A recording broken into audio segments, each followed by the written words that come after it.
حضرت حسن اور حسین رضی اللہ تعالیٰ عنہما دونوں حضرت امیر معاویہ رضی اللہ عنہما کی جانب سے آئے ہوئے ہدایہ کو قبول فرماتے تھے.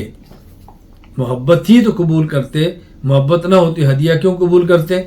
امام ابو بکر محمد بن حسین بن عبداللہ الآجری البغدادی رحمہ اللہ وفات 360 ہجری عشری الآجری کے اندر لکھتے ہیں کہ حضرت سویر اپنے والد سے نقل کرتے ہیں کہ انطلقتم الحسن والحسین رضی اللہ عنہما وافدین الی معاویہ فاجازہما فقبلا.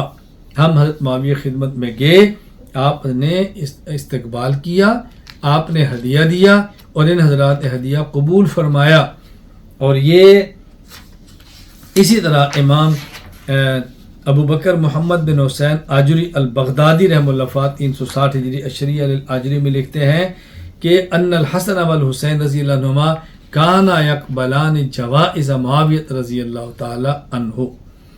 حضرت معاویہ رضی اللہ تعالیٰ عنہ کی حسنین کریمین سے آپ محبت دیکھیں، استقبال بھی کرتے ہیں اور ہدیے بھی دیتے ہیں. یہی امام ابوبکر محمد بن حسین بن عبداللہ الآجری البغدادی رحمہ اللہ وفات 360 ہجری عشری الآجری کے اندر لکھتے ہیں کہ کان معاویہ تو اذا لقی الحسین بن علی رضی اللہ عنہما قال مرحبا بابن یا رسول اللہ، خوش آمدید، مرحبا. حضرت معاویہ جب ملاقات کرتے فرماتے ہیں مرحبا بابن رسول اللہ، اللہ کے رسول کے بیٹے خوش آمدید. وَأَهْلًا وَيَأْمُرُهُ لَهُ بِثَلَاثِ أَلْفٍ 3 لاکھ درہم ہدیہ پیش کیا. سبحان اللہ.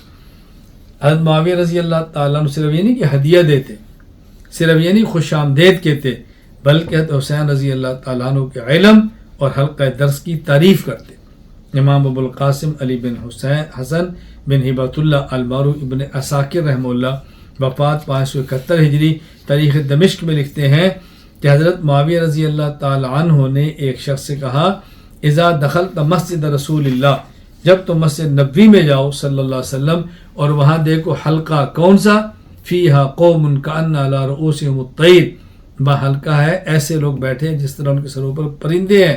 فتلک حلقۃ ابی عبداللہ، اللہ اکبر، مؤتزرا علی انصاف ساقی، تو سمجھ لینا کہ یہ حلقہ حضرت حسین رضی اللہ تعالی عنہ کا